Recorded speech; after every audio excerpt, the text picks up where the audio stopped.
Arthur Delaporte, bonjour et bienvenue. Bonjour. Alors, pataquès au Parti Socialiste, Olivier Faure a été déclaré élu premier secrétaire, 500 voix d'avance sur plus de 23 000 votants, mais Nicolas Maillard-Rossignol conteste.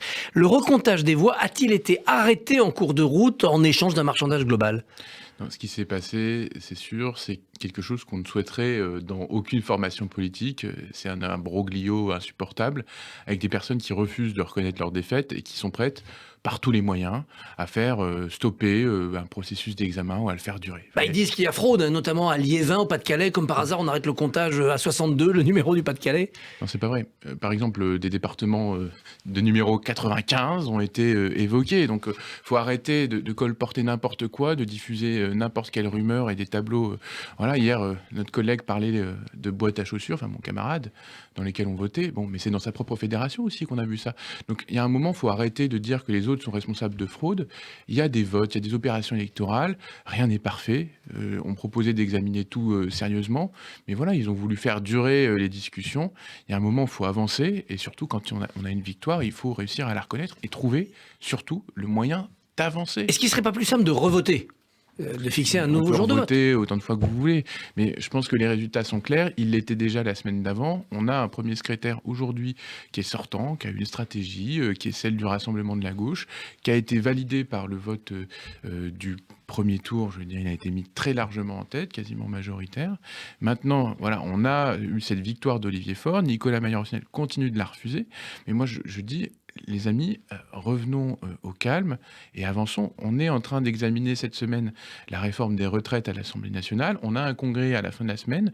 Il faut faire preuve de responsabilité et arrêter de faire monter la tension. Maintenant, l'enjeu, c'est comment on arrive à se rassembler et à repartir de l'avant. Olivier Faure a proposé une réunion à ces deux adversaires du premier tour. Est-ce qu'ils ont accepté ? Est-ce que cette réunion aura lieu aujourd'hui ? Écoutez, j'ai pas eu l'impression qu'il y ait eu de retour favorable à ce stade, à cette demande, mais j'espère que dans les prochaines heures, dans les prochains jours, tout le monde reviendra à la raison et qu'on pourra se remettre autour d'une table pour se dire comment est-ce qu'on fait pour faire obstacle à la réforme des retraites, comment est-ce qu'on fait pour porter un message positif dans le débat public. Moi, je suis un peu atterré quand je vois ce qui s'est passé ces derniers jours, parce que je trouvais qu'on avait réussi au Parti Socialiste à repartir d'une situation qui était quand même pas forcément hyper joyeuse à l'issue du premier tour de la présidentielle. À sauver les meubles aux législatives, un vrai groupe. En effet, un groupe, le premier groupe de gauche derrière la France Insoumise qui avait 60 députés, on en avait 31.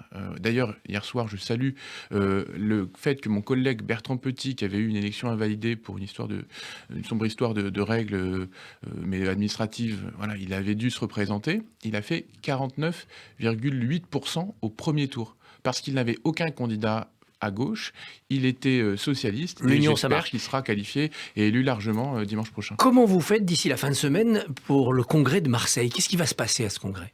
Il va se passer qu'on va se retrouver autour d'une table, qu'on va discuter déjà de la manière dont on peut avancer, et puis aussi des sujets qui préoccupent les Françaises et les Français, notamment les retraites. Ça, c'est l'enjeu, c'est comment les socialistes arrivent à porter une parole forte dans le débat public, c'est ce à quoi on s'emploie à l'Assemblée nationale et au Parti socialiste. Est-ce qu'il ne faut pas une sorte de co-direction du PS ? Écoutez, un vrai duo ? Je ne sais pas s'il faut un duo, sachant les mots employés par Nicolas Maillard-Rossignol. Encore ce matin, j'ai écouté une radio concurrente et je trouvais que c'était terrible d'employer de tels propos à l'égard de camarades, parce qu'on est dans le même parti, on a les mêmes combats.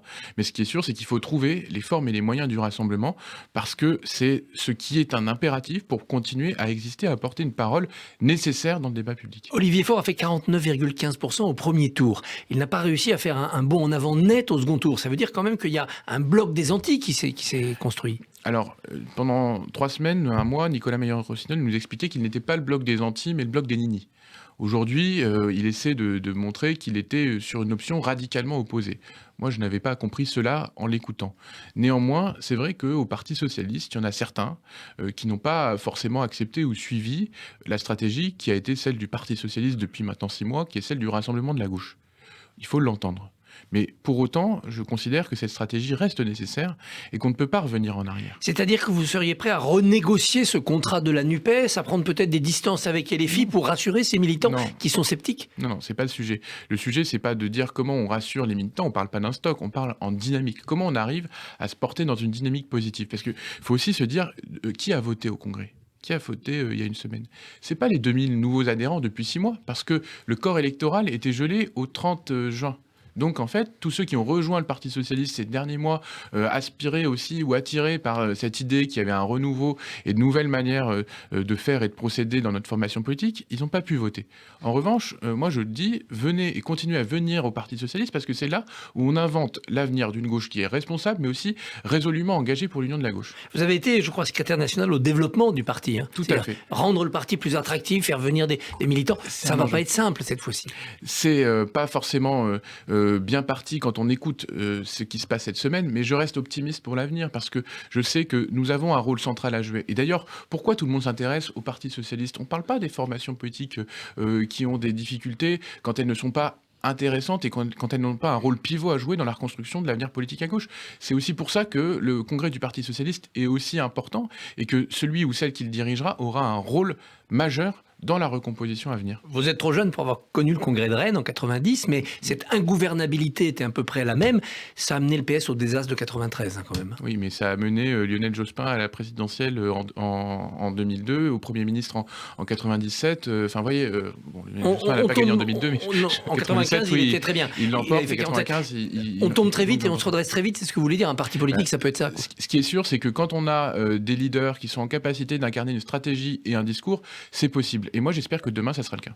Est-ce que ce n'est pas le moment quand même de restaurer une certaine forme d'indépendance du Parti socialiste ? Parce que dans cette union de la gauche, l'idée de la soumission, même de la dilution dans LFI fait peur à certains. C'est sûr que c'est un lieu commun. Mais moi, j'invite toutes celles et ceux qui le peuvent à suivre les débats à l'Assemblée nationale et voir à quel point nous avons une parole qui est totalement libre, autonome, et que nous ne sommes pas sur quelconque alignement ou une soumission ou ce qu'on veut.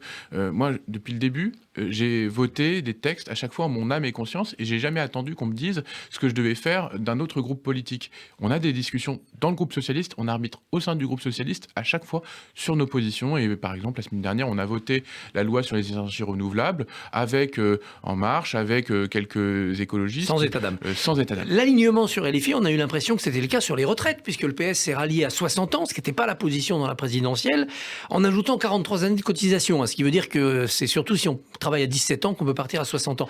Il y a un alignement là. Il y a des discussions, vous savez, quand vous faites une coalition, vous devez faire des concessions, mais ce n'est pas des reniements. Parce que quand on dit ce que vous venez d'évoquer, cet horizon de la retraite à 60 ans, c'est un horizon avec derrière des paliers et surtout un objectif qui est celui de la justice sociale. Comment peut-on accepter aujourd'hui que celles et ceux qui ont commencé à travailler le plus tôt soient les plus pénalisés par une réforme, notamment celle que présente aujourd'hui le gouvernement ? Ce n'est pas possible. Mais vos 60 ans, ça serait quand même pour très peu de monde si on maintient 43 années de cotisation. Ça serait évidemment, je dis, un horizon, parce qu'évidemment, on aimerait que tout le monde parte à la retraite le plus tôt possible.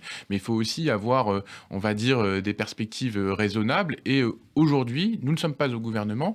Et l'enjeu, c'est d'abord d'arriver à voir comment on finance le système de retraite et surtout comment on a une réforme qui est la plus juste possible. Et en l'occurrence, celle qui est présentée par le gouvernement ne l'est pas. Et c'est donc pour cela que nous y opposons fermement. Il est temps d'avancer sur les retraites. C'est Emmanuel Macron qui a dit ça hier soir en disant, voilà, c'est la parole au Parlement maintenant. Vous êtes d'accord ? C'est le temps du Parlement ? Le temps du Parlement, quand on contingente les débats à 20 jours maximum, excusez-moi, mais ça reste relativement limité quand on a une réforme qui va concerner des millions de Françaises et de Français. Aujourd'hui, on est sur une espèce d'enfumage de la part d'Emmanuel Macron. Quand il évoque le débat parlementaire, mais qu'il a fait une série de 49.3 et qu'il emploie un article, fameux article 47.1 pour accélérer, et limiter les débats et nous contraindre. C'est possible, il est en majorité relative, il utilise les outils qu'il peut. Oui, mais en fait, il emploie des outils qui, derrière, lui permettront potentiellement de promulguer sa réforme par ordonnance. Ce qui est, pour nous, évidemment inenvisageable, étant donné à la fois l'opposition des Françaises et des Français, et puis la nécessité de débattre sur le fond. Aujourd'hui, il nous dit, bon, vous débattez ce que vous voulez, sauf de la mesure d'âge, qui est évidemment ce que tout le monde refuse. Est-ce que vous incitez, ce que vous demandez aux syndicats, du coup, de durcir l'action de rue par des grèves reconductibles, par des blocages ? Alors, j'ai pas de consigne à donner aux syndicats. Mais vous le souhaitez ?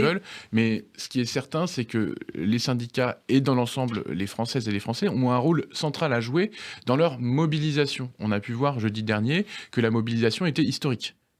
On n'avait pas vu ça, même en 1995, sur les premières manifestations, on était sur des chiffres inférieures, notamment selon la police. Donc moi, je salue cette mobilisation collective parce qu'elle montre que nous sommes sensibles et attachés à un système de retraite juste qui ne tape pas le plus sur ceux qui ont les carrières les plus hachées et ceux qui ont les plus bas salaires. Alors, la mesure d'âge, c'est un blocage, évidemment, de votre côté, mais il y a quand même dans cette réforme les 1 200 € de retraite, il y a sur la pénibilité des avancées, sur le travail de nuit mieux compté, etc., sur la prise en compte des carrières hachées pour les femmes. Est-ce que tout est à jeter ? Tout n'est évidemment pas à jeter, mais même sur ces points-là qu'on présente comme des avancées, il faudrait aussi regarder ce que c'est. La pénibilité, qui a supprimé les critères de pénibilité quand il est arrivé au pouvoir, c'est Emmanuel Macron. Parce que les entreprises disaient on n'y arrive pas aussi. Il veut réinstaurer ce qu'il a supprimé. Donc il y a une forme d'incohérence à présenter une mesure de justice qu'il avait lui-même supprimée. Deuxièmement, sur les 1 200 €. Pour qui ? Pas pour les carrières hachées, pas pour celles et ceux qui ont eu, par exemple, des trous ou des bas salaires. Finalement, les 1 200 €, c'est une minorité. On ne sait même pas encore combien de personnes ça va concerner. On ne sait même pas si ça va être rétroactif. Parce que pour l'instant, dans le projet de loi tel qu'il est déposé, c'est uniquement pour l'avenir. Et je rappellerai par ailleurs qu'en 2003, on avait voté avec François Fillon, enfin, les socialistes s'y opposaient à l'époque, à la réforme d'ensemble, on avait voté à l'article 4 de cette réforme Fillon, un minimum à environ 1 200 €. Qui n'a jamais été appliqué. Rien de nouveau sous le soleil. La fin des régimes spéciaux, par la clause du grand-père, vous êtes d'accord, il faut harmoniser tout ça ? Il faut arrêter avec ce fantasme des régimes spéciaux, c'est pas le sujet prioritaire. C'est 250 000 personnes. Oui, mais c'est pas, vous voyez, c'est pas ça qui fait qu'il y a un trou dans le système de retraite. Et quand je vois, moi, qu'on a aujourd'hui des difficultés à recruter des agents à la RATP, qu'on n'arrive pas à trouver des chauffeurs de bus et que dans certains quartiers, on a des durées qui s'allongent entre les différents transports, je me dis, il faut peut-être réfléchir à ce que c'est en effet que ces métiers qui sont pas simples et sur lesquels on peine à recruter. Et si on commence à rallonger le temps de travail, ça va être compliqué. Arthur Delaporte, merci, bonne journée et bon courage à l'Assemblée. Merci beaucoup Christophe Barbier. Demain à 7h45, votre invité sera Willy Schren, président de la Fédération nationale des chasseurs.